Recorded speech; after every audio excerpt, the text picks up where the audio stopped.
Hi, I'm Max Kaiser, and this is the Kaiser Report. You know, a lot of people say that love makes the world go round, but that's false.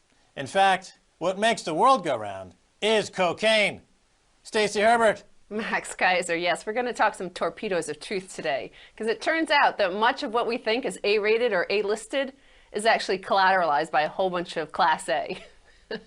Wow. How a big U.S. bank laundered billions from Mexico's murderous drug gangs. So this is the Guardian News, and they've done a deep investigation into the story that we've covered before, which is Wachovia Bank, and they were found to have laundered $378 billion, or 30% of Mexico's GDP in this time, of drug money. The cocaine. Of cocaine, yes. $378 billion. $378 billion laundered through Wachovia, which of course now is owned by Warren Buffett's company, Berkshire Hathaway.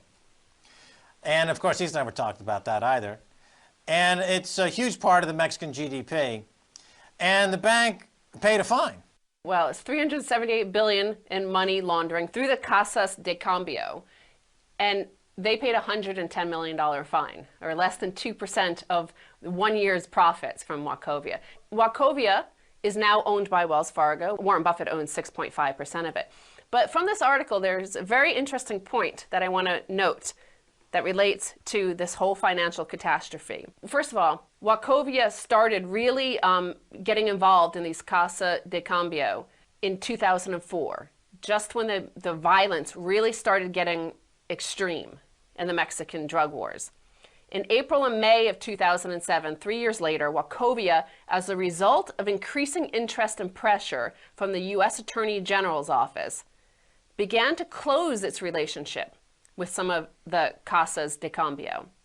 And then in July of 2007, all of Wachovia's remaining 10 Mexican Casa de Cambio clients operating through London suddenly stopped, July 2007. What happened in August of 2007? The world credit crunch. The world credit crunch began.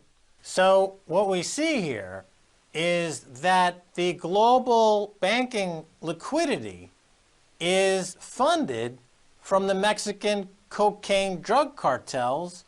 When somebody decided to go after them, they withdrew their liquid cash, because remember, in the global economy, it's all credit and paper money. There's actually no cash except for the drug money. They took the drug money off the market, and they crashed the global economy. The reason Bear Stearns went bankrupt, the reason Lehman Brothers went bankrupt, is because the Mexican drug cartel withdrew their cash from the market as a protest against the investigation. In other words, so Wachovia, if I'm following this correctly, they had to pay a fine.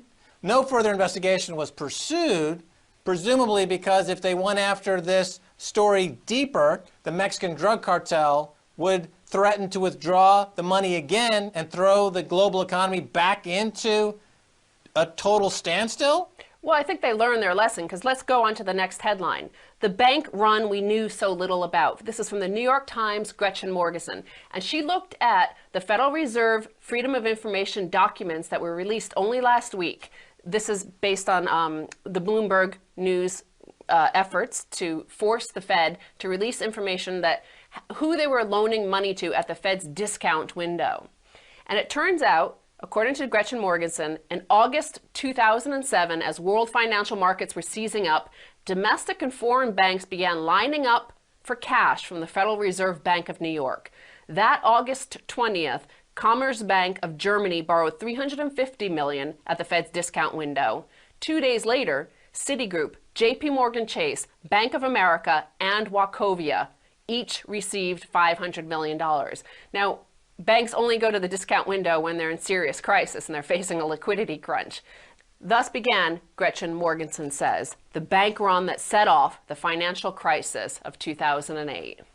So, in retrospect, it was set off by Mexican drug gangs. The ending of the money laundering via the banks. Without that access to liquid cash, they froze up, because it turns out, it appears that drug money was the only cash in the system. Americans don't have jobs.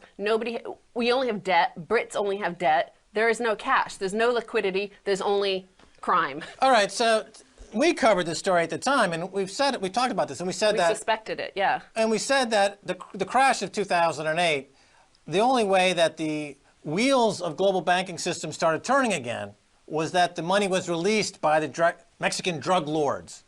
But Yes. what we're saying today is that the reason why the crisis happened to begin with Exactly, yeah. was that with the withholding of the cash. And I remember, let me tell you something, Stacey. I remember just very vividly when I was working on Wall Street in the 1980s. Every Friday, we used to have cocktails on Park Avenue and watch this parade of limousines travel down Park Avenue into the basement of Citibank. Everyone knew this was money that was being laundered by Citibank from drug money. This was an open secret. Nobody doubted this. So I'm glad to see now, at least 20, 25 years later, people are beginning to understand that the global finance community, the global banking system runs entirely on cocaine money. So when they say, well, why is the war on drugs failing? Because they need the cash to run the banks. Why is the drug problem so rampant around the world? Because bankers need that money to pay their bonuses. The bankers, when we say bankers are terrorists and they kill people, and they have the moral equivalency of a Mexican drug lord lopping the head off a baby to support their crime syndicate, that's what we mean. They're the same. They're the same two faces of the same coin. They're terrorists. Blankfein, Diamond, Jose, whomever, drug lord, they're all terrorists. They all revolve around cocaine and money laundering, and now we know unequivocally, based on the Gretchen Morgensen's report and others, Wachovia Bank, of course, Warren Buffett's now involved with that. Who knows what Charlie Munger's habit is? The guy must be a horse. At the time, up until July 2007, when money was circulating through the banking system from the Class A drug dealing, those CDOs, backed by Wachovia Bank, JP Morgan, Bank of America, all these other banks that went the following month to the Fed, prior to that, their CDOs may have been A-rated. Following that, all the downgrades happened.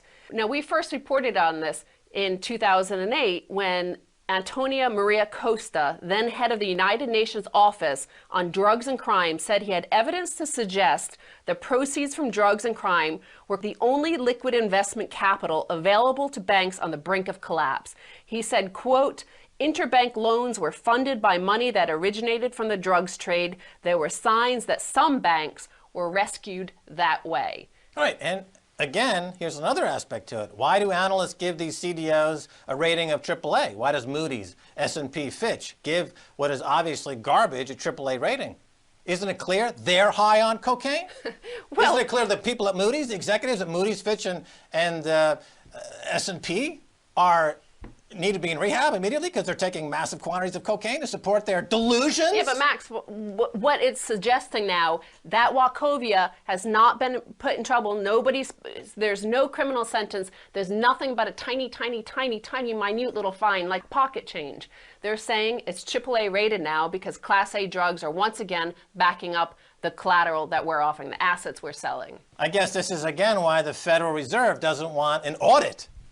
Because if you open up the vaults there at the Fed, whether it's the Fed in New York or the one in Washington, you're going to find Pablo Escobar sniffing 20 tons of blow. Yeah, if you go sniffing around the Federal Reserve, you might... Don't go sniffing around the Federal Reserve. Unless you've got, Charlie Sheen type nostrils. Charlie Sheen type nostrils. All right, well, Stacey Herbert, thanks so much for that investigative journalistic piece on the cocaine trade in Wachovia. Thank you, Max.